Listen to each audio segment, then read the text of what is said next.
नमस्कार दोस्तों, स्वागत है आप सभी का जीके की इस प्रैक्टिस क्लास में, जिसमें दोस्तों हम टॉप 20 महत्वपूर्ण प्रश्न करने वाले हैं जो कि एग्ज़ाम में पूछे गए क्वेश्चंस होंगे। तो आप किसी भी एग्ज़ाम की तैयारी कर रहे हैं, यूपी पुलिस या आरपीएफ रेलवे की एग्ज़ाम की तैयारी कर रहे हैं, तो सभी के लिए बहुत ही महत्वपूर्ण होगा क्योंकि ये सारे क्वेश्चंस एग्ज़ाम में पूछे गए हैं।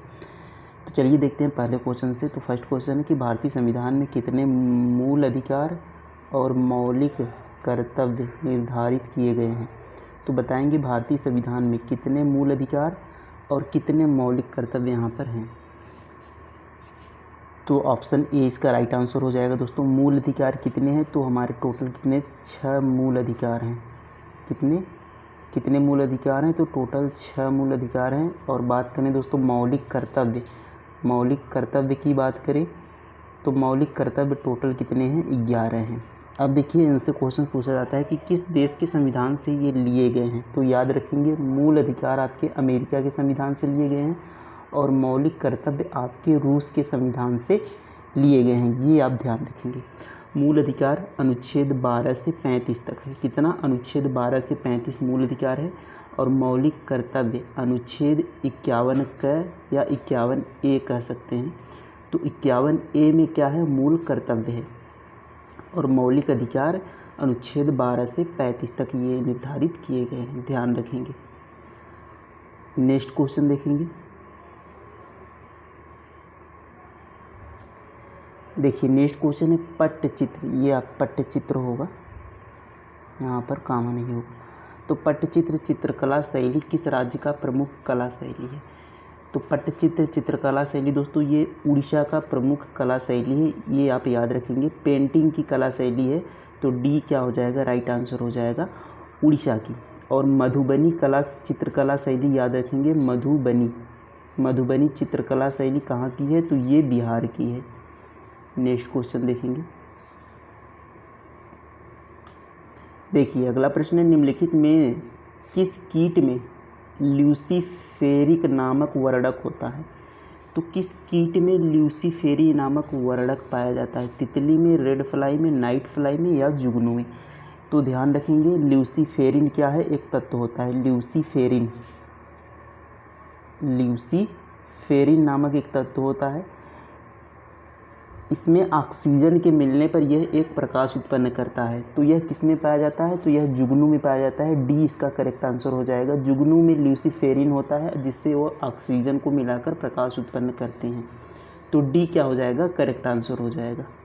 तो ल्यूसीफेरिक वर्णक किस में पाया जाता है, जुगनू में, जिसके कारण उनकी जो यहाँ पर प्रकाश उत्पन्न होता है। नेक्स्ट क्वेश्चन है कि साहित्य अकादमी पुरस्कार किस वर्ष शुरू किया गया। तो साहित्य अकादमी पुरस्कार किस वर्ष शुरू किया गया था। तो साहित्य अकादमी पुरस्कार की दोस्तों 1954 में इसकी स्थापना होती है। कब, 1954 में इसकी स्थापना होती है। और 1955 में इसके द्वारा यह पुरस्कार दिया गया था। कब दिया गया था, 1955 में इसके द्वारा पुरस्कार दिया गया था। पहला पुरस्कार पहले भारतीय विजेता कौन थे, तो याद रखेंगे माखनलाल चतुर्वेदी। कौन थे, माखनलाल चतुर्वेदी थे पहले भारतीय साहित्य अकादमी पुरस्कार विजेता। और पहली महिला कौन थी, तो कृष्णा सोपती, ध्यान रखेंगे। नेक्स्ट क्वेश्चन देखेंगे। अगला प्रश्न है, निम्नलिखित में से कौन भारत का सबसे ऊंचा बांध है। तो इनमें से बताएंगे भारत का सबसे ऊंचा बांध कौन सा है। भाखड़ा नांगल बांध, हीराकुंड बांध, टिहरी बांध या सरदार सरोवर बांध। तो इसका जो सही उत्तर होगा दोस्तों ऑप्शन नंबर सी हो जाएगा, टिहरी बांध। तो किस नदी पर है ये, टिहरी बांध दोस्तों भागीरथी नदी पर है। कौन सी नदी पर है, तो भागीरथी। टिहरी बांध भागीरथी नदी पर है। किस राज्य में है, तो ये उत्तराखंड में है। टिहरी बांध कहाँ में है, उत्तराखंड में ये आपका स्थित है। तो सी करेक्ट आंसर हो जाएगा। सबसे ऊंचा बांध कौन सा है, टिहरी बांध। अब देखिए यदि पूछा जाए सबसे लंबा बांध, तो ये तो ऊंचाई में सबसे ऊंचा है, लेकिन पूछा जाए सबसे लंबा बांध कौन सा है, तो हीराकुंड बांध बताएंगे सबसे लंबा बांध है। भारत का सबसे लंबा बांध कौन सा है, हीराकुंड बांध। किस नदी पर है, तो ध्यान रखेंगे महानदी पर है। किस नदी पर है, महानदी पर। और किस राज्य में है, तो यह उड़ीसा में है। हीराकुंड बांध सबसे लंबा बांध है भारत का। किस राज्य में है, उड़ीसा में है। और सबसे यहाँ पर महानदी पर है, ये ध्यान रखेंगे। और टिहरी बांध अभी हमने बात की दोस्तों सबसे ऊंचा बांध। हीराकुंड बांध सबसे लंबा बांध है और टिहरी बांध सबसे ऊंचा बांध है भागीरथी नदी पर उत्तराखंड में। तो आप किस नदी पर है और किस राज्य में है ये ध्यान रखेंगे। सरदार सरोवर बांध दोस्तों ये नर्मदा नदी पर है। कहाँ पर है? नर्मदा नदी पर सरदार सरोवर बांध है। और किस राज्य में है? तो ये गुजरात में है। किस राज्य में स्थित है? गुजरात में स्थित है। तो इन सभी को आपको क्या करना है? ध्यान रखना है। नेक्स्ट क्वेश्चन देखेंगे। देखिए अगला प्रश्न है, निम्न में से कौन सी एक जल जनित बीमारी है? तो जल के द्वारा यहाँ पर जल के दूषित जल से जो बीमारी होती है वह कौन सी है? निमोनिया, सामान्य जुकाम, टीबी या हैजा? तो डी करेक्ट आंसर हो जाएगा। हैजा क्या है? एक जल जनित बीमारी है, यानी दूषित जल के द्वारा यह होता है। हैजा डी करेक्ट आंसर हो जाएगा, ध्यान रखेंगे।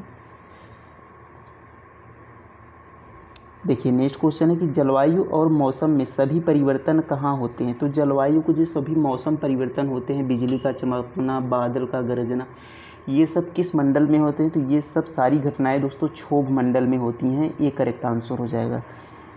सारी जो यहाँ पर मौसमी घटनाएं होती हैं ये किस में होती हैं? क्षोभ मंडल में होती हैं।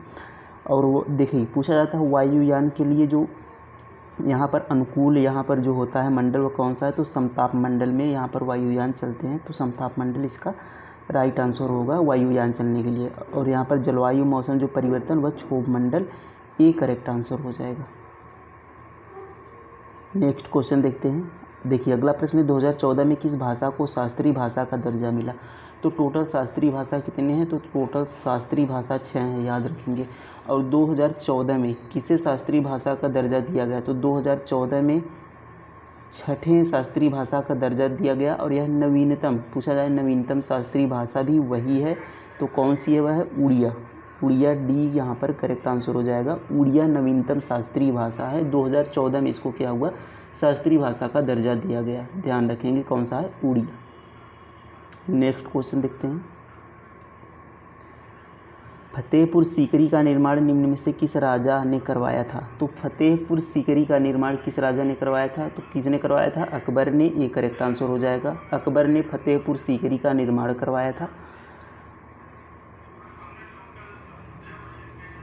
अगला प्रश्न है कि प्राण व दैहिक स्वतंत्रता किस अनुच्छेद में है? तो प्राण व दैहिक स्वतंत्रता, तो ये किस अनुच्छेद में है? तो प्राण एवं दैहिक स्वतंत्रता, जीवन जीने का अधिकार, ये आर्टिकल 21 में है। तो ये इसका क्या हो जाएगा? राइट आंसर हो जाएगा। प्राण एवं दैहिक स्वतंत्रता अनुच्छेद 21 में है। किस अधिकार के अंतर्गत यह आता है? तो यह मौलिक अधिकार के अंतर्गत यह है, यानी ये अधिकार प्राप्त है कि आपको प्राण और दैहिक स्वतंत्रता, यहाँ पर जीवन जीने का अधिकार है अनुच्छेद 21 के द्वारा। 18 में है उपाधियों का अंत। उपाधियों का अंत, उपाधियों का अंत किस में है? 18 में है। 14 में विधि के समक्ष समता, यानी विधि के समक्ष सब समान है, ये किस में है? अनुच्छेद 14 में। ये आपको ध्यान रखना है। नेक्स्ट क्वेश्चन देखेंगे।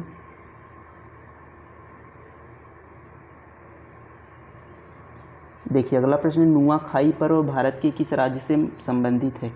जो नुआखाई त्यौहार पर्व मनाया जाता है यह भारत के किस राज्य से संबंधित है? तो नुआखाई दोस्तों उड़ीसा, असम, कर्नाटक, तमिलनाडु, कहाँ पर मनाया जाता है? उड़ीसा में। तो ये करेक्ट आंसर हो जाएगा। नुआखाई उड़ीसा का पर्व है। अगला प्रश्न है, किस प्रक्रिया द्वारा कोई गैस ठोस में परिवर्तित होती है? तो वह कौन सी प्रक्रिया है जिसके द्वारा कोई गैस यहाँ पर ठोस में परिवर्तित होती है? तो यानी गैस ठोस में परिवर्तित हो जाए तो वह प्रक्रिया दोस्तों संघनन कहलाती है। डी करेक्ट आंसर हो जाएगा। संघनन के द्वारा कोई भी यहाँ पर गैस ठोस अवस्था में परिवर्तित होती है। अब देखिए बात करें वाष्पीकरण। तो देखिए पूछा जाता है एग्ज़ाम में कि जो गर्मियों के समय में मटके, यानी यहाँ पर कह सकते हैं मिट्टी के जो यहाँ पर सुराही बनाए जाते हैं उनके पानी ठंडे होते हैं, किस कारण? तो वाष्पीकरण के कारण उनके पानी क्या होते हैं? ठंडे होते हैं, ये ध्यान रखेंगे। ऊर्ध्वपातन दोस्तों जो डायरेक्ट गैस यहाँ पर ठोस से गैस में परिवर्तित हो जाए, डायरेक्ट ठोस अवस्था से गैस अवस्था में परिवर्तित हो जाए उसे ऊर्ध्वपातन कहते हैं। जैसे इसका उदाहरण कपूर याद रखेंगे। कपूर ठोस से डायरेक्ट गैस में परिवर्तित हो जाता है। तो इन सभी को आपको ध्यान रखना है। नेक्स्ट क्वेश्चन देखते हैं। देखिए अगला प्रश्न, निम्नलिखित में से किस तत्व का यहाँ पर आयन होगा सबसे बड़ा होता है? तो इसको आप यहाँ पर नहीं करेंगे। नेक्स्ट क्वेश्चन देखेंगे। वायुमंडल में कार्बन डाइऑक्साइड की मात्रा लगभग है, बताएंगे वायुमंडल में कार्बन डाइऑक्साइड की मात्रा कितनी होती है। तो वायुमंडल में देखिए सबसे अधिक परसेंटेज कितना होता है, 78%। ये लगभग होता है आपका दोस्तों नाइट्रोजन। तो नाइट्रोजन सबसे अधिक मात्रा में पूछे कौन सी गैस होती है, यदि पूछे वायुमंडल में सबसे अधिक मात्रा में कौन सी गैस होती है, तो वायुमंडल में सबसे अधिक मात्रा में नाइट्रोजन गैस होती है 78% के लगभग यहाँ पर। अब बात करें दोस्तों 21% पे आपका कौन सा गैस होता है, 21% पे आपका ऑक्सीजन होता है। तो नाइट्रोजन 78% हो गया, 21% ऑक्सीजन हो गया। और कार्बन डाइऑक्साइड की बात करें तो 0.03 से 0.04 यानी 0.04, 0.03 से 0.04 तक आपका होता है यहाँ पर कार्बन डाइऑक्साइड। तो कौन सा ऑप्शन सही होगा, 0.03, ऑप्शन ए इसका राइट आंसर हो जाएगा। इतने में आपका क्या आता है, कार्बन डाइऑक्साइड आता है। नेक्स्ट क्वेश्चन देखेंगे, भारत की पहली रेलगाड़ी किन स्टेशनों के बीच चली थी। तो भारत की जो पहली रेलगाड़ी थी वह 1953 में चली थी। कब चली थी, 1953 में। किन दो स्टेशनों के बीच, तो बोरीवली से थाने के बीच चली थी। कितने किलोमीटर, तो 34 किलोमीटर के, बोरीवली से थाने। तो डी इसका क्या हो जाएगा, राइट आंसर हो जाएगा।